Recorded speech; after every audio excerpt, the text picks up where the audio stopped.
El doctor Gil Domínguez, voy a resumir su currículum porque es más que extenso. A pedido de él voy a ser breve. Es abogado, doctor en Derecho con tesis recomendada al Premio Facultad, Cuba 1999, y postdoctor en Derecho, Cuba 2010, profesor titular de Derecho Constitucional en la Facultad de Derecho de la UBA, profesor titular regular de Derecho Constitucional en la Facultad de Ciencias Económicas y Jurídicas de la Universidad Nacional de La Pampa, profesor de doctorado, Facultad de Derecho UBA, profesor de doctorado de la Universidad de Salamanca, España.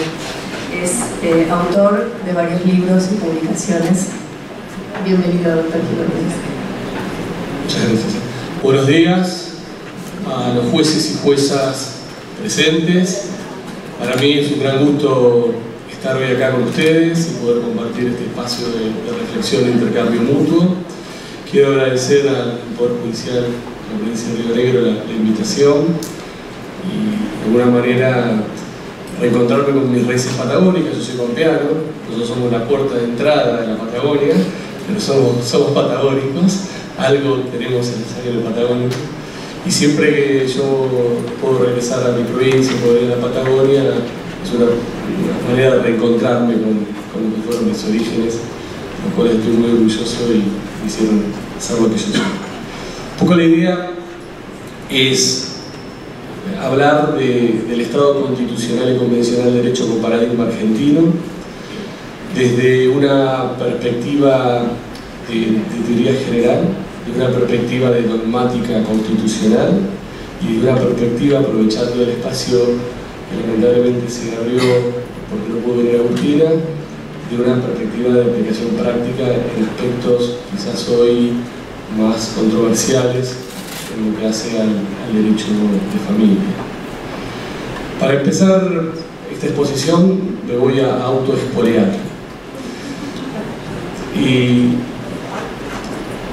vamos a empezar afirmando que el paradigma constitucional argentino de 1994 a la fecha, en franco desarrollo y construcción, y a pesar de algunos retrocesos que todavía no podemos entender, como fue el fallo Fontevecchia, es el Estado constitucional y convencional de derecho, que es una superación complementaria de lo que fue el paradigma original argentino de 1853-1860, que fue el Estado constitucional de derecho. Ahora, ¿cuál ha sido el problema que hemos tenido todos aquellos que operamos en el mundo jurídico? Que en el ámbito del discurso jurídico, como en otros ámbitos que transitamos los argentinos, durante muchos años hemos vivido una situación cuasi traumática, patológica, de esquizofrenia paradigmática y normativa. Porque mientras nuestros padres fundadores estuvieron convencidos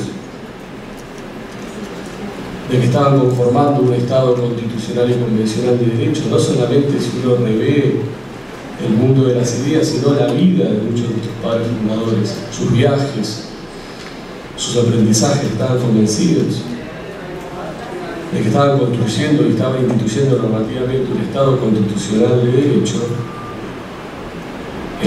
La posterior construcción de las instituciones del derecho secundario, el derecho civil, el derecho comercial, el derecho penal, el derecho laboral, se fue desarrollando, se fue consolidando con un paradigma distinto al Estado constitucional de derecho, que fue el Estado legislativo de derecho. Y eso signó un alto grado de esquizofrenia, de tensiones, porque ninguno de estos paradigmas es mejor que el otro. Lo que tienen son características totalmente distintas que le otorgan a la Constitución o a la ley características totalmente distintas y le conceden o obligan a los jueces a ejercer la jurisdicción de forma totalmente distinta. Y hasta que se sancionó el nuevo código, el código energético, el nuevo código que se puso en vigencia, el código de Vélez Arfield era un código que, regulando el ámbito del derecho civil, regulando las relaciones entre particulares, respondía a la idea de un Estado legislativo de derecho. Si uno revisa los primeros 22 artículos del código que nos dejó, es un código que otorga o establece cuáles son las fuentes de interpretación y aplicación del mismo, y en ninguno de estos artículos menciona ni siquiera indirectamente a la Constitución. Es un código endogámico, es un código de autoaplicación y autointerpretación, como de autoayuda, pero en ningún momento habla de la Constitución y de que la Constitución es fuente de interpretación y aplicación. Si uno revisa los primeros artículos de la Ley 340, que fue la ley que aprobó el Código Civil de Bellas Artes, es una aprobación de un código hecho por un sabio filósofo, que los representantes del pueblo aprueban sin discutir. Que si hay algún juez federal o algún juez provincial que detecta algún tipo de laguna entre lo que se estaba regulando en algún caso particular, algún tipo de contradicción entre lo regulado y las cuestiones que tenían que resolver, lo tenían que notificar o comunicar al Poder Ejecutivo para que el Poder Ejecutivo notificase al Congreso a los efectos de una eventual revisión del código. O sea, los jueces, meros subsumidores del código, meros aplicadores del código, y ante cualquier problema ni siquiera podían cubrir la laguna, tenían que notificarla al Congreso para que el Congreso seguramente le preguntara a este sabio o a otros sabios cómo se mejoraba la máquina racional, cuasi perfecta, que se había ideado. Y esta situación de tensión epistemológica y epistémica no fue algo gratuito, porque realmente generó una amplia controversia en el campo de los derechos de las personas. Y en el campo de los derechos de las personas, entendida los derechos como una superación normativa del dolor de las personas, del dolor infligido al hombre por el hombre o eventualmente por la naturaleza. De eso hablamos cuando hablamos de derechos. Cuando en cualquier carta normativa se establecen derechos, se reconocen derechos, lo que se está haciendo, lo que está haciendo el discurso jurídico es aportando a la historia de la humanidad, a través de sus herramientas, de sus enseres, de sus capacidades, la posibilidad de intentar superar para siempre una situación de dolor, una situación de quiebre de la autonomía y biografía de las personas. Entonces, esta situación histórica, cuasi antropológica, que estoy planteando, lo que generó en realidad fue que existiesen muchísimas situaciones de dolor no reparado, muchísimas situaciones de insatisfacción en la biografía o la autonomía de las personas. Entonces, ya que expolié el final, empecemos por el principio. No creo que Ridley Scott me contratara para hacer Blade Runner 3. Y de alguna manera el principio es ver en términos básicos de teorías generales, pues no refiriéndome a ningún ordenamiento en particular, sino a través de ciertas notas esenciales o ciertas características generales que representa el Estado legislativo de derecho, que representa el Estado constitucional de derecho, que representa el Estado constitucional y convencional de derecho. Tanto en lo que es su fase estructural, tanto en lo que es la fase de definición de los derechos, como tanto en lo que es la fase de las funciones que tienen los jueces y juezas de cada uno de estos paradigmas. Claro que cuando ustedes escuchan la enumeración, el elemento que siempre se repite es Estado y derecho. Si no tenemos Estado y derecho, tenemos Estado populistas o el Estado populista, que queda fuera del Estado vinculado al derecho. Y lo que va cambiando es que yo hablo que el vínculo entre el Estado de Derecho es, por un lado, la ley, por otro lado, la Constitución, y por otro lado, es la Constitución más la convencionalidad. Que en una acepción amplia uno entiende por convencionalidad a un conjunto de instrumentos internacionales, tratados y declaraciones sobre derechos humanos. Y una convencionalidad amplísima que no es utilizada, pero que podría ser utilizada, se refiere a todas aquellas normas que están en instrumentos internacionales que se refieren a derechos humanos, pero estos instrumentos internacionales pueden no referirse a derechos humanos, pero tienen un capítulo o un artículo referido a derechos humanos. Pero la idea de convencionalidad más usual, más impuesta, es de la convencionalidad amplia y no amplísima. Entonces, todos aquellos, hablamos de convencionalidad cuando nos referimos a todos aquellos instrumentos internacionales sobre derechos humanos. Y el concepto es instrumento porque incluyen a tratados e incluyen a declaraciones. Entonces, lo que va cambiando en estos paradigmas es la regla del reconocimiento. Es cuál es el elemento que nosotros ponemos en el techo del ordenamiento para que a partir de ahí se configure el sistema de fuentes. ¿Cuál es el elemento que nosotros ponemos como nexo entre Estado y Derecho que va a ser el que va a constituir los derechos, el que va a establecer dónde están los derechos? En el Estado legislativo de Derecho, esa regla de reconocimiento está dada por la ley. Ese es el techo del ordenamiento. Si hay una constitución, la constitución dentro de ese paradigma tiene naturaleza política, no tiene fuerza normativa. Y eventualmente los derechos que están en la constitución son derechos que van a adquirir fuerza normativa si posteriormente son puestos por la ley. En el Estado legislativo de Derecho, la ley tiene pretensiones de ser uniforme, abstracta, general, universal, de que a través de la ley uno pueda regular todas las situaciones que se pueden dar en la aplicación de esa norma que se está sancionando. Si uno habla de un código civil, la idea es que el código civil establezca entre sus normativas o dé respuestas a todas las situaciones que se quieran, se pretenden regular en el ámbito del derecho civil. Por eso los códigos fueron normas extensas, de muchos artículos, llenas de estructuras normativas hechas como reglas de todo y nada, la gran mayoría, y con una pretensión de racionalidad, de buscar decimonónicamente la seguridad jurídica. Yo, a través de un código, daba una respuesta a todos los casos, a todas las situaciones que podrían estar suscitadas, que podrían estar reguladas.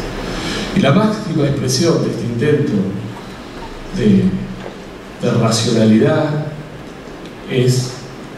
fueron los códigos extensos, largos, códigos que establecían los derechos, que estructuraban los derechos. Aquello que estaba en la ley y estaba en el código en términos de derechos existía como derecho. Aquello que no estaba en la ley o estaba en el código, aunque estuviese una constitución que tenía naturaleza política y no fuerza normativa, no era un derecho. Y los jueces y juezas de este paradigma, más allá que es un modelo ideal y que después hubo cuestiones destructivas en este modelo ideal, eran jueces de la subsunción. La facultad de los jueces y juezas en este modelo era subsuntiva. Tomaban un caso, las características del caso, y analizaban si las características de ese caso se subsumían o no se subsumían en las reglas establecidas en la ley y en el código. Eran, como decía Cosio, los jueces etiquetadores de una botella de agua, la etiqueta de agua, la botella de Coca-Cola, la etiqueta de Coca-Cola. O un ejemplo de la función podría cumplir si había una situación en donde un código civil X establecía que entre una casa y otra casa, también otra vivienda medianera, tendría que haber 20 metros o más para que se pudiese abrir una ventana en la pared lindera, y había una controversia entre un vecino y otro. ¿Cuál que decía? Contaba 20 metros, abrir la ventana. no había 20 metros, no había la mitad. El problema que sucedió con los códigos y esta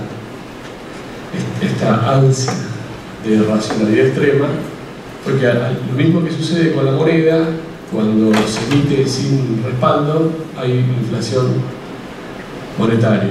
Lo que pasó con los códigos, que leyes especiales, resoluciones, decretos, fueron generando inflación normativa. Entonces el valor del código fue perdiendo esta fuerza de que todo lo sabía y que todo lo podía. Aunque quedó para mí el reflejo de Montesquieu, de los jueces, como la boca de la ley, o de Diderot, que no se le ocurriera a nadie hacer comentarios doctrinarios a los fallos que se iban aplicando, o compilación de jurisprudencia, porque eso mataba el imperio del código, el imperio de la ley. Ahora, el Estado legislativo de derecho también tenía un trasfondo ideológico o moral encubierto. Más allá de, no quiero entrar a disquisiciones de la existencia o no existencia de un vínculo fuerte, robusto, débil entre derecho y moral, lo cierto es que cualquier paradigma que se construya tiene algún sostén moral que hace que se deba aplicar obligatoriamente ese paradigma en determinadas situaciones, especialmente que deben aplicar los jueces y jueces. Y el Estado legislativo de derecho tuvo y tiene como trasfondo moral o ideológico el monismo moral.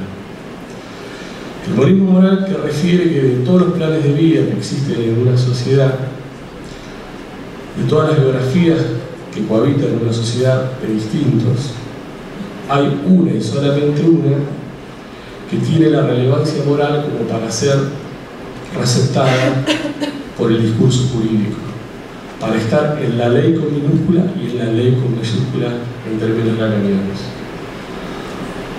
Las otras alternativas pueden seguir desarrollándose, pero no tienen la relevancia moral o el peso moral suficiente como para estar reconocidos por la ley. Y las herramientas o los enseres que utilizó el Estado legislativo de derecho para desarrollar su estructura normativa y su estructura ideológica fueron fórmulas vacías, inocuas en principio, como la moral y las buenas costumbres, el bien común, el interés público, muy utilizada por el derecho administrativo, que lo que hicieron fue operar como límites a los derechos sin dar ningún tipo de razones o explicaciones al respecto. Y lo vimos en casos muy emblemáticos de la Corte Suprema de Justicia, como el caso de Comunidad Homosexual Argentina, y fundamentalmente vimos el vuelco que se produce y la deconstrucción que se produce en términos de evitar que una ideología moralista impida el desarrollo de derechos, en el caso ALIP, Asociación de Lucha de Identidad Travesti Transexual, en donde justamente lo que se intentaba en una situación de personas que querían ejercer un derecho que estaba en la Constitución, pero que estaba en el Código Civil, fue imponerle un límite diciendo que debido a su orientación sexual, a sus preferencias sexuales, estas violaban el bien común, la moral y las buenas costumbres, y por eso entonces no lo podían ejercer plenamente. ¿Y qué se hacía de esta manera? Se estaba utilizando una herramienta del discurso jurídico, que supuestamente es meramente normativa, aséptica, no ideológica, para imponer una determinada ideología y bloquear determinados derechos, el ejercicio de determinados derechos sin dar razones, sin dar justificaciones, sin dar los argumentos que permitiesen de alguna manera que pudiéramos avisorar en términos argumentales cuáles eran las razones de estos límites. En el Estado constitucional de derecho, el gran cambio que se produce es que el techo del ordenamiento deja de ser la ley y pasa a ser la Constitución. Una Constitución que tiene fuerza normativa. más allá del origen político del poder constituyente originario derivado, y que configura el techo del ordenamiento jurídico. Y la ley deja de ocupar este sitial y se ubica por debajo de la Constitución. Ustedes dirán, lo que está diciendo Gil Domínguez es en términos de una clase de primer año, sí, es un término de una clase de primer año, pero la consecuencia no es menor. Porque la consecuencia de realmente aprender, a aceptar y aplicar que la Constitución es la fuente de fuente, la norma normal, que tiene fuerza normativa y que está por encima de la ley en lo que es el sistema de fuentes, es aceptar que los derechos dejan de ser estructurados por la ley y que los derechos están estructurados por la Constitución. Los derechos de forma expresa o de forma implícita. Y que la ley se transforma en una garantía primaria de los derechos. Que cuando esos derechos que están en la Constitución, reconocidos o establecidos de forma expresa o implícita, encuentran en la ley un obstáculo, un valladar, alguna laguna que no los pueda hacer efectivos, como decía Vidal Campos, los derechos deben hacerse efectivos con ley, sin ley o contra ley. Y que existen situaciones de satisfacción de los derechos en las cuales uno puede correr a esa ley, correrla a esa ley y aplicar directamente la Constitución para satisfacer los derechos invocados en ese caso concreto. ¿Y quiénes pueden hacer eso? Fundamentalmente los jueces y las juezas. Porque todos los derechos establecidos en una Constitución son plenamente operativos. No existen derechos programáticos y derechos operativos. Si una Constitución tiene fuerza normativa y nosotros realmente estamos comprometidos, no solamente desde lo discursivo, sino desde la práctica y la aplicación de la misma,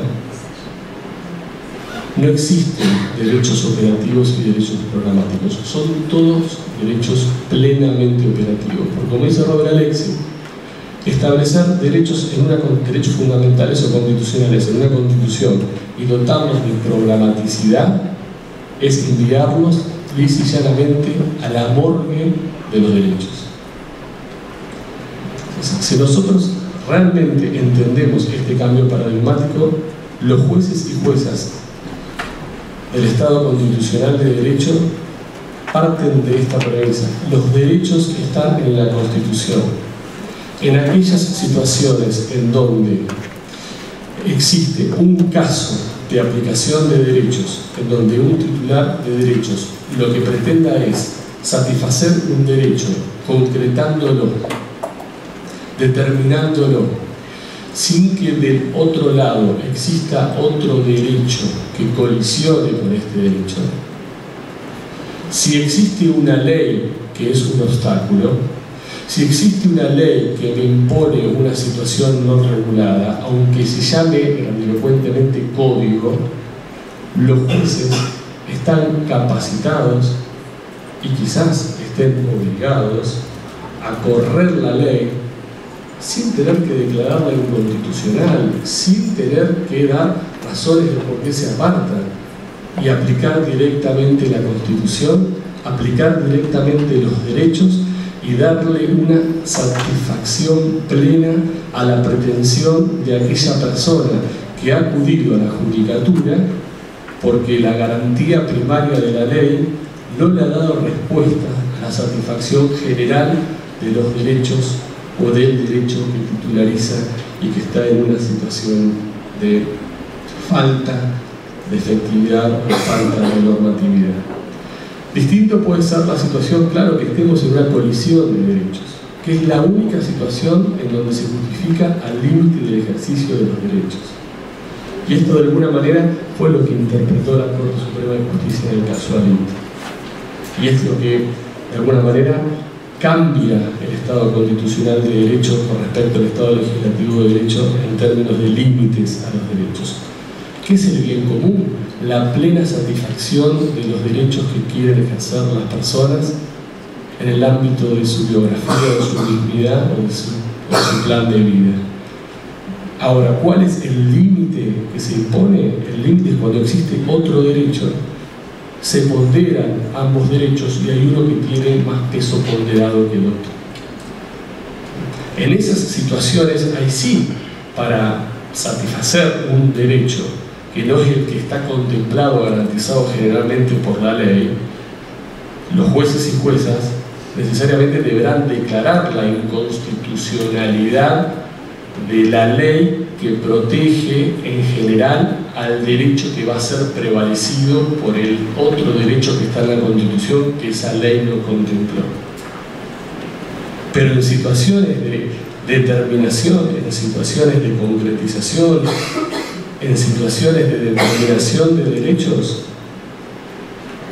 si los derechos están en la Constitución, si las leyes son una garantía primaria y no constituyen derecho, los jueces y las juezas están facultados, están habilitados y en el marco del control de constitucionalidad de oficio están obligados a apartar la ley y aplicar directamente los derechos que están consagrados en la Constitución.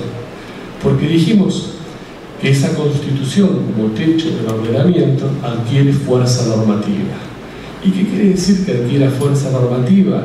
Que penetra en todos los ordenamientos secundarios, civiles, penales, comerciales, especializados en el derecho civil de familia, reconvirtiendo, resignificando, rematerializando permanentemente los contenidos de las garantías primarias. Por eso dejamos ya de hablar de un derecho civil o un derecho de familia y empezamos a hablar de un derecho constitucional civil, un derecho constitucional de familia, pero no como un eslogan marketinero, sino porque la Constitución como fuente de fuentes, como norma normal, es la que permanentemente en cada caso particular en la cual se aplique, es la que me va a dar la resignificación, me va a dar el fundamento, me va a dar la rematerialización de las garantías primarias o de las que las garantías primarias no han dicho o no han regulado. Otra de las características del Estado constitucional de derecho, dijimos, es que los derechos son plenamente operativos y que los derechos, en términos de Zagrebelsky, están estructurados de forma dúctil. Los derechos que están en las constituciones tienen estructuras abiertas e indeterminadas.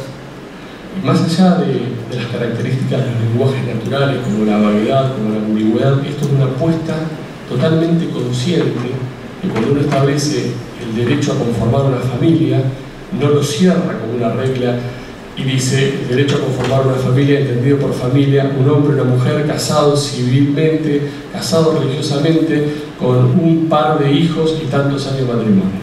Es el derecho a conformar una familia. ¿Por qué? Porque esta ductilidad, esta apertura, hace que cuando se tengan que aplicar en casos concretos, cada persona que titulariza este derecho en igualdad de condiciones con las otras, pueda verse reflejado su subjetividad en estas normas abiertas que se presentan o que construyen un orden simbólico donde se manifiestan como un otro con mayúscula que todo no lo sabe y todo no lo puede, a diferencia de las religiones que se presentan como un otro que todo lo sabe y todo lo puede. Y en esto de que todo lo sabe y todo no lo puede, lo que hace es espejar desde una perspectiva jurídica, una perspectiva simbólica sobre la subjetividad de las personas, para que cada una de las personas vaya construyendo su constitución subjetiva en igualdad de condiciones, reflejándose en esa constitución, no solamente desde el punto de vista normativo, sino también desde el punto de vista de la construcción de un orden simbólico igualitario. Y la diferencia entre los principios y las reglas es que las reglas son cerradas, son de todo o nada, y los principios son abiertos justamente para garantizar el sustrato o el sostén ideológico del Estado constitucional de derecho, que es el pluralismo moral. ¿Y cómo distinguir cómo funcionan las reglas de los principios? O, para no entrar en la teoría principalista y todas las discusiones que se generan en estas normas abiertas o indeterminadas, pensemos en un semáforo. Nosotros, cuando vamos conduciendo, tenemos un semáforo, y el semáforo sabemos que tenemos rojo o verde.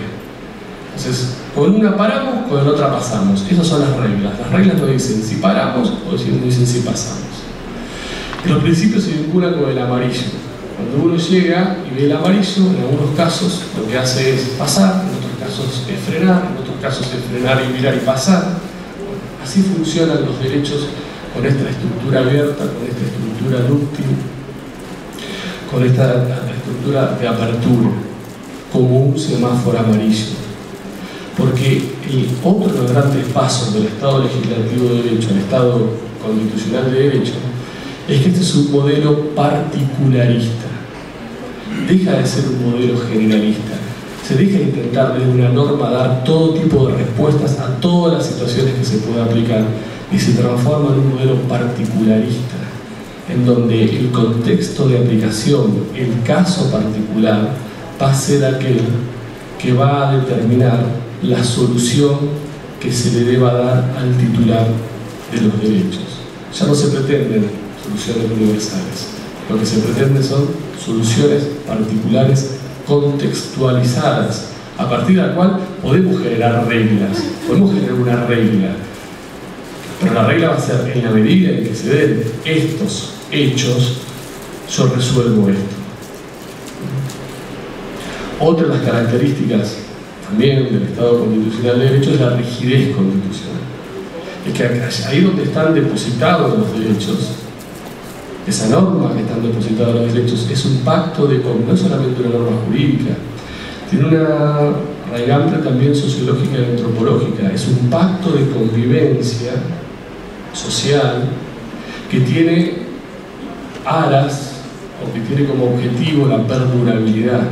Esto es, de no ser modificada permanentemente, de no ser sometida a las mayorías coyunturales y a los distintos humores que van y vienen en términos de la política, sino de mantenerse en el tiempo y de establecer mecanismos que para su modificación exijan de grandes consensos sociales y de procedimientos especiales en donde esté garantizada la participación popular. De alguna manera, establecer derechos en las constituciones y darle a estas una forma o un sistema de rigidez es, como algunos autores lo han explicado, simular lo que hizo Ulises cuando volvía a Ítaca después de la guerra de Troya a reencontrarse con su amada Penélope, y tuvo que pasar por una isla en donde había varias sirenas, y los dioses le comentaron: guarda que las sirenas están muy buenas, y que si te hablan y que si te cantan te vas a quedar en esa isla y nunca vas a llegar a Ítaca con tu amada Penélope. Entonces, ¿qué hizo Ulises? Ulises se tapó sus oídos con cera y se hizo atar al mástil, porque él era el único susceptible de ser invocado o afectado por las sirenas. Lo mismo hacen las sociedades cuando establecen constituciones. A esas constituciones le ponen derechos, le reconocen fuerza normativa y establecen que la modificación de esos derechos están sometidas a un procedimiento de rigidez. Lo hacen para atarse al mástil de las mayorías eventuales, del cortoplacismo político, que lo que hace es, lo que hizo la historia de la humanidad fue destruir sociedades, destruir sueños y destruir vidas. La diferencia entre el modelo europeo de fuerza normativa y nuestro modelo es que Europa lo entendió a esto después de la Segunda Guerra Mundial. Nosotros lo entendimos después de la Guerra Civil en 1850 y de la Guerra Civil entre militares y federales en 1853 y 1860. Nuestro problema nunca ha sido normatividad. Nuestro problema ha sido de facticidad. Los golpes de Estado, las emergencias permanentes que se devoran la vigencia. Nosotros hemos tenido todo tipo de emergencias en nuestro país. Falta la sexual, hemos tenido todo. Todas. Entonces, esa disrupción permanente hizo que la fuerza normativa de la Constitución y de los derechos se fuera devorando a pesar de su rigidez. A pesar de que nosotros desde nuestras entrañas históricas tuvimos una Constitución con declaraciones de derechos y garantías, con organización y poder, y todo con fuerza normativa. A diferencia de la norteamericana, que tuvo organización del poder, y después de los 10 años aparecieron las enmiendas que se está discutiendo hoy si son declaraciones de derechos y garantías o no, y a diferencia de la europea, donde venían constituciones con largo catálogo de derechos sometidas a la soberanía popular, sin fuerza normativa. Entonces, nuestro problema nunca ha sido de facticidad, de normatividad, es siempre de facticidad. Entonces, la idea de la rigidez y la idea que tiene que honrar el juez y la jueza que apliquen los derechos que están en la Constitución es no solamente resolver el caso particular, sino también honrar el pacto de convivencia social que tiene aras de perdurabilidad. Eso es afianzar la justicia. Estar comprometido en la solución de distintos casos, pensando en la perdurabilidad de los derechos establecidos en la Constitución. Y el juez del Estado constitucional de derecho y la jueza dejan de tener esta característica de ser meros subsumidores y pasan a ser jueces determinadores y jueces ponderadores. Dejan de ser meros etiquetadores, que lo pueden seguir siendo en los casos en donde se subsuman y donde no exista una invocación, una aplicación de derechos que están en la Constitución, y pasan a ser jueces de la determinación y jueces de la ponderación. Jueces que tienen la obligación de, en casos que no existan colisiones, tratar desde una perspectiva pro persona, progresiva, y tratando de evitar cualquier forma de discriminación, alcanzar la máxima satisfacción posible de los derechos. Y jueces que frente a una situación de colisión de derechos deberán, según las circunstancias del caso, ponderar el peso de cada uno de los derechos y resolver en consecuencia, argumentando por qué en ese caso y bajo esas circunstancias ese derecho tiene más peso que el otro derecho, que a priori tienen la misma jerarquía. Ahora, ¿existe algún método, por más que lo haya inventado Robert Alexi, un alemán serio, certero, que le permita a los jueces y a las juezas contar con instrumentos que le den la respuesta adecuada, la respuesta precisa, como la que nos ofrecen las ciencias duras? No, lamentablemente no. No se le puede pedir nunca al derecho ni a ninguna estructura de pensamiento del derecho para solucionar casos una exigencia de hiperracionalidad similar a la que se le puede exigir a las ciencias duras en términos de determinados cálculos, como hacer un edificio o cómo funciona el binario. Se los digo por experiencia, porque yo hice un año y medio de ingeniería en sistemas y me pasé a derecho, porque el binario no lo manejaba ni para atrás para adelante y no podía hacer entrar a la computadora.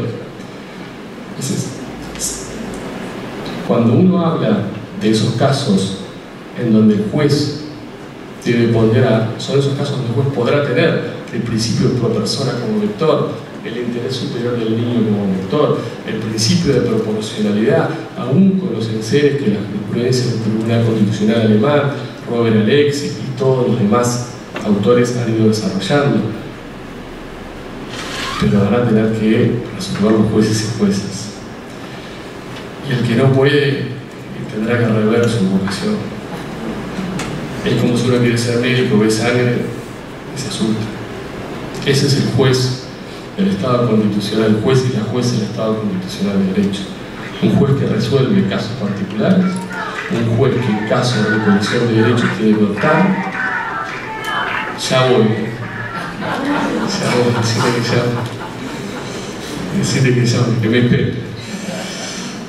Un juez que tiene que resolver y que su legitimidad democrática va a estar dada por la línea argumental que el juez establezca, que el juez establezca.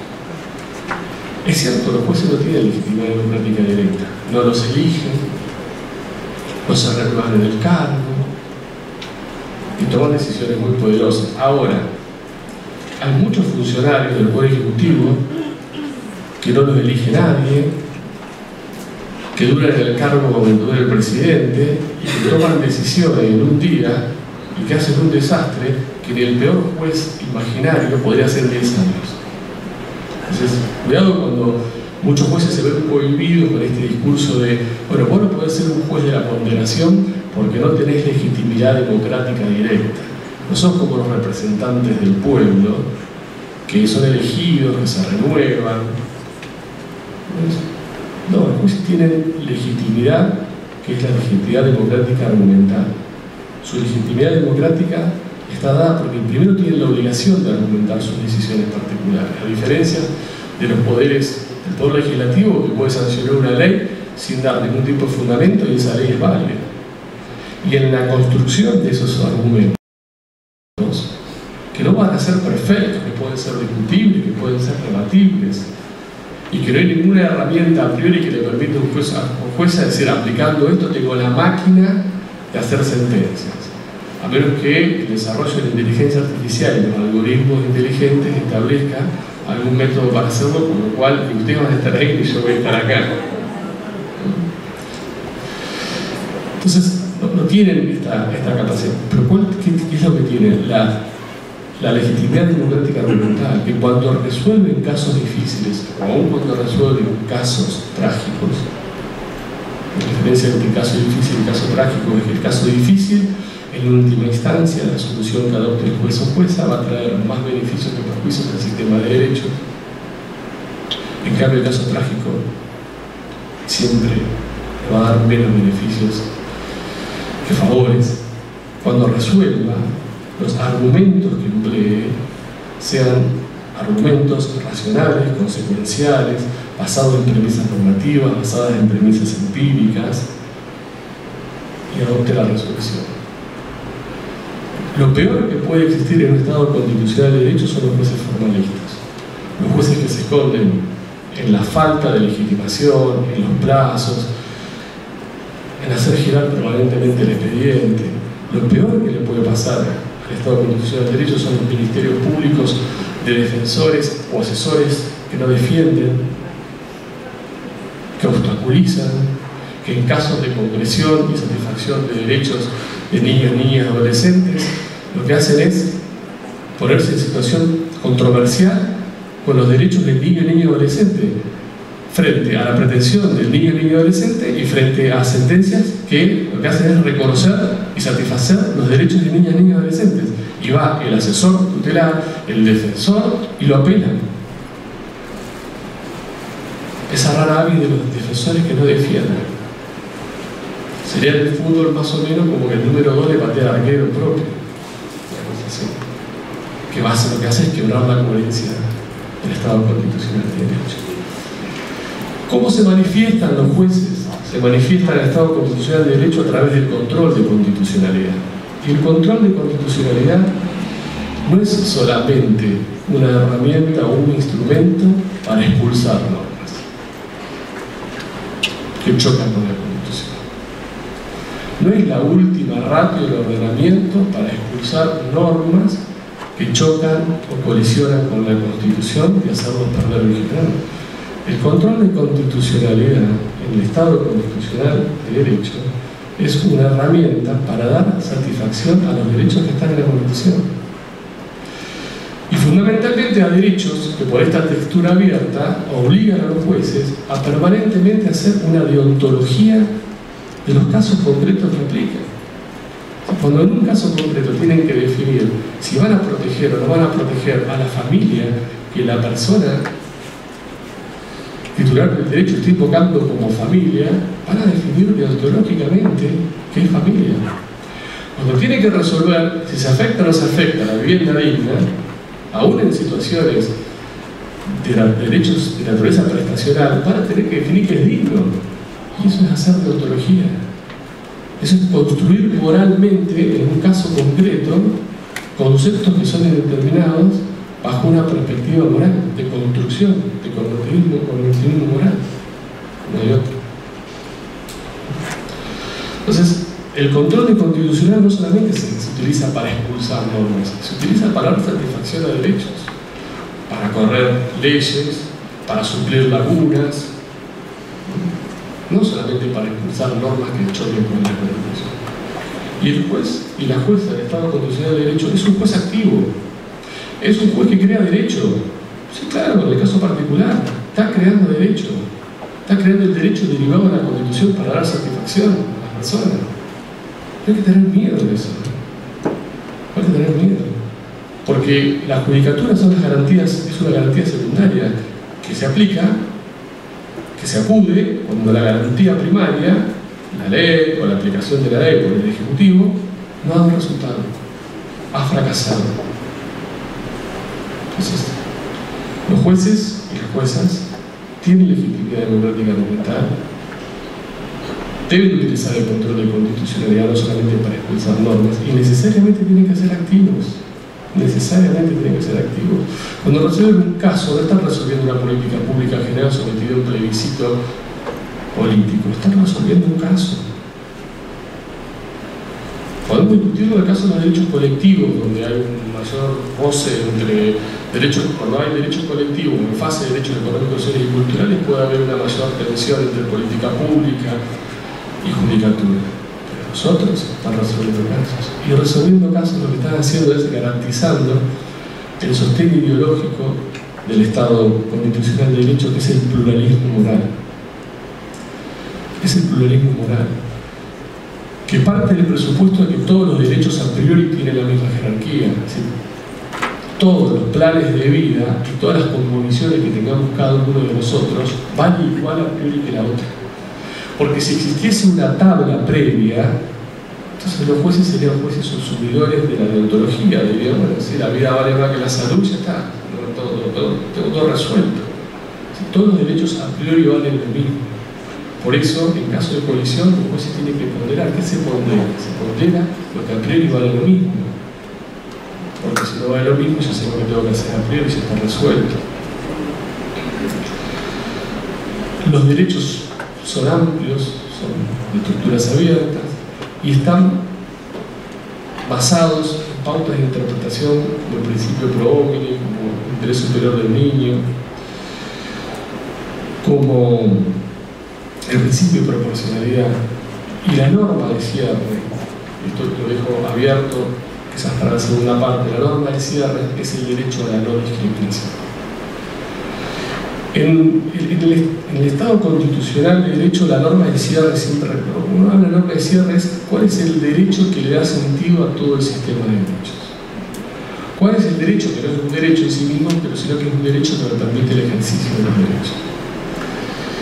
En el Estado Constitucional de Derecho de principios del siglo XX y fines del siglo XX, esa norma de cierre fue el principio de libertad. Lo hemos reflejado en el artículo 19 de la Constitución. Primero, una esfera de desarrollo de nuestros derechos que no puede tener ningún tipo de interferencia del Estado en los particulares, salvo que exista una colisión de derechos, y aquello de todo aquello que no está prohibido está permitido, y mucho más está permitido si se trata del ejercicio o de concretización de derechos que están en la Constitución. La segunda norma de cierre, que aparece ya con los estados constitucionales de FIDE del siglo XX y el Estado Constitucional y Convencional de Derecho del siglo XXI, es el derecho a la no discriminación. Y hoy, en pleno siglo XXI, mirando ya el siglo XXII, el que está apareciendo como derecho de cierre, como norma de cierre, es el derecho de acceso a Internet, que es un derecho que se está construyendo como un nuevo derecho humano y que va a ser la norma de cierre de los derechos en breve. Ya lo está haciendo, pero va a ser los derechos en breve. Y estas normas de cierre no se oponen, sino que son consecuenciales. La libertad y la legalidad, el derecho que le da sostén al derecho a la no discriminación y convive. La legalidad y el principio de reserva, más la no discriminación, son el sostén del derecho de acceso a Internet, que en principio ha sido visto como un derecho sucedáneo de la libertad de expresión, y hoy el derecho de acceso a Internet es un derecho que permite el derecho pleno de muchos derechos y fundamentalmente el desarrollo de la inteligencia artificial y el Internet de las cosas. Y pasamos al Estado Constitucional y Convencional de Derecho. ¿Qué es lo que cambia en el Estado constitucional y convencional de derecho? Lo que cambia en el Estado constitucional y convencional de derecho es que en vez de tener una única fuente como regla de reconocimiento, la Constitución lo que hace es invitar a una fuente externa, la convencionalidad, a que juntos, de forma complementaria, de forma sincrónica, configuren la regla de reconocimiento de ese paradigma o de ese modelo. Entonces vamos a tener dos fuentes distintas, con una lógica de funcionamiento distinta, retroalimentándose permanentemente a partir de los productos de estas dos fuentes. La fuente interna o la Constitución va a tener un derecho vigente, que es la textualidad de la Constitución, cómo están puestos los derechos en la Constitución.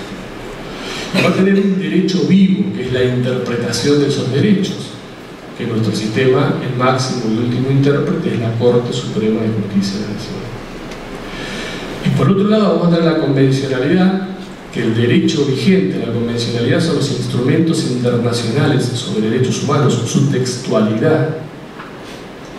Y el derecho vivo va a estar dado por las interpretaciones emanadas de los órganos que estos instrumentos establecen como aquellos órganos que tienen como función la aplicación de los mismos. Y este derecho vivo de la convencionalidad, a diferencia de lo que sucede con el derecho vivo de la constitucionalidad, donde tenemos la Corte Suprema mediante sentencias, se expresa de distintas maneras. Puede expresarse este derecho vivo de la convencionalidad mediante sentencias de la Corte Interamericana de Derechos Humanos. Puede expresarse mediante informes de la Comisión Interamericana o del Comité de Derechos Humanos, donde se recomiendan reparaciones de violaciones, sin llegar a un órgano supranacional, jurisdiccional como la Corte Interamericana. Se manifiesta mediante observaciones generales u opiniones consultivas, donde estos órganos interpretan de forma general, como si fuera una suerte de ley, los contenidos de estos instrumentos o de los derechos de estos instrumentos. Se puede manifestar mediante los informes anuales que algunos de estos órganos realizan, o informes periódicos, algunos informes que estos órganos realizan respecto de si los estados han cumplido o no han cumplido con estos instrumentos. Y entonces, en este Estado constitucional y convencional de derecho, donde estas dos fuentes cohabitan, se retroalimentan, dialogan, lo peor que podemos hacer es creer que desde acá podemos interpretar esto. Que desde la constitucionalidad nosotros le podemos decir a la Corte Interamericana de Derechos Humanos: no, mire, usted lo que dijo en el fallo Artavia Murillo sobre Costa Rica respecto al alcance del derecho a la vida está mal.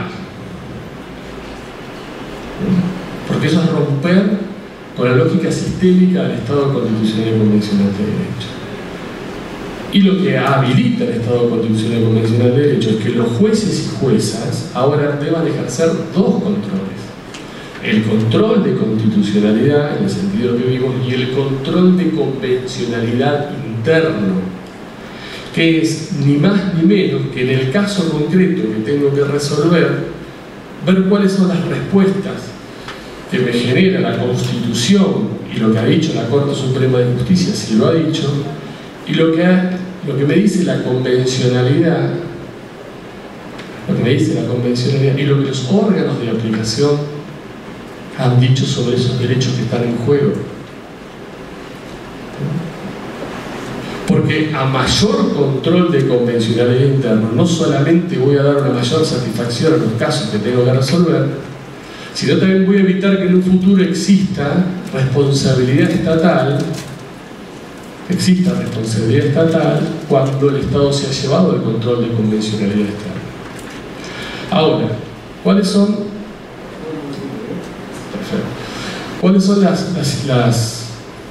situaciones que se pueden generar cuando los jueces y juezas tienen que realizar un control de constitucionalidad y convencionalidad interna de forma conjunta. Una es algo satisfactorio que nos aleja de los problemas y nos da mucha felicidad, que frente a un caso concreto, tanto la constitucionalidad como la convencionalidad concuerden en lo que es la resolución positiva o negativa de un caso, en lo que es la validez o invalidez de una garantía primaria, o sea, la ley como garantía primaria. Ahí estamos chochos, fíjense, como dos fuentes, concurren, adelante.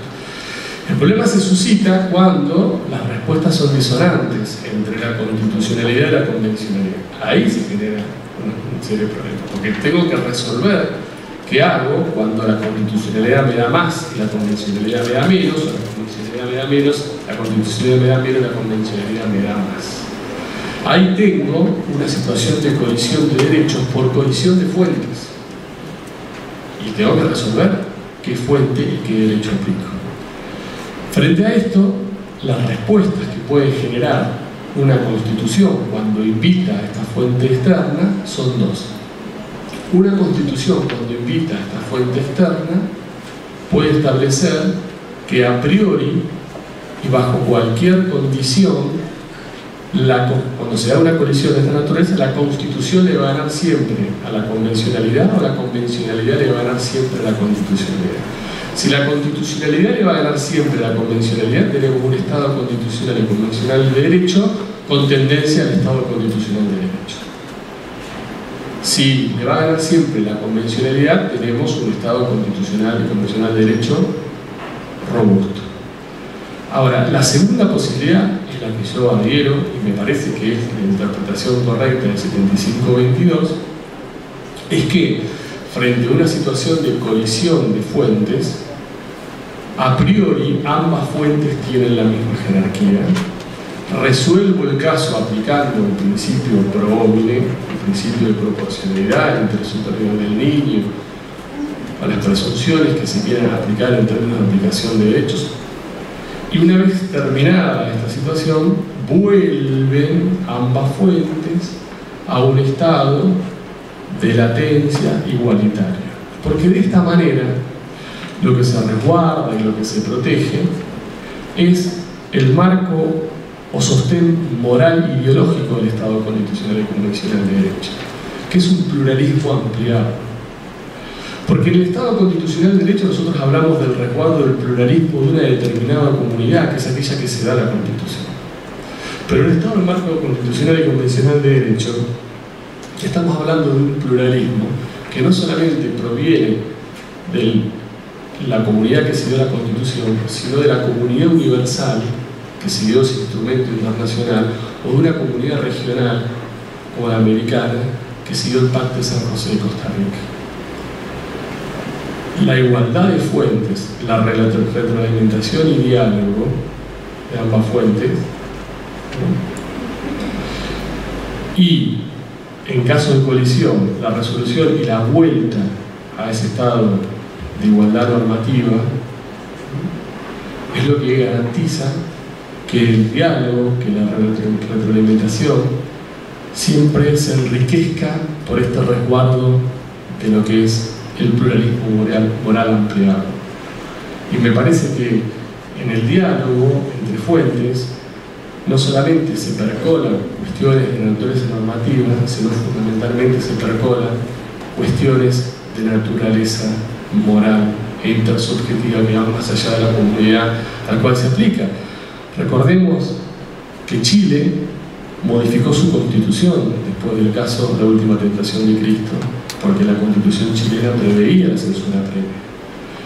Recordemos el impacto que tuvo el caso Atala Rifo versus Chile para la construcción del sentido de los derechos, cuando el Estado chileno dijo, no, bueno, para la sociedad chilena una mujer que era heterosexual y después se convirtió en lesbiana y quiso seguir siendo jueza y seguir teniendo la tenencia de sus hijas, no podía ser, porque para la sociedad chilena, para la media de la sociedad chilena, una mujer lesbiana no podía ser jueza y no podía seguir siendo la madre en cuanto a la tenencia de sus hijos. ¿Y qué le dijo la Corte Interamericana de Derechos Humanos? En otros términos, no importa un bledo lo que piense la sociedad chilena, o la mayoría de la sociedad chilena. El estándar interamericano de la no discriminación por orientación sexual que se crea ahí esa categoría interterritorial va más allá de los humores culturales de una sociedad y mucho más cuando hay que proteger a una minoría. Y eso que se dijo en Atala Rifo versus Chile no solamente se aplicó jurídicamente la res judicatia a Chile, sino que se expandió moralmente hacia todos los estados miembros y a todos los estados que han habilitado el Estado constitucional y convencional de derecho, ese estándar. Y si podemos citar Fornerón, y podemos citar Furlan, y podemos citar Artavia Murillo, y ahora podemos citar Fontevecchia. Entonces, el estándar interamericano, el estándar universal, en la aplicación del control de convencionalidad interno, lo que hace es eso, retroalimentar el pluralismo. Y no es difícil de hacer. En una época era difícil hacerlo. Ahora está el que todo lo sabe, todo lo puede, que es Google. Google encuentra todo. Hubo una época que aquel que accedía a una sentencia de la Corte Interamericana de Derechos Humanos, que la exponía acá, era un sabio. Era un sabio, era el que traía el saber. Ahora somos todos sabios. Invocamos a Google y Google nos lleva.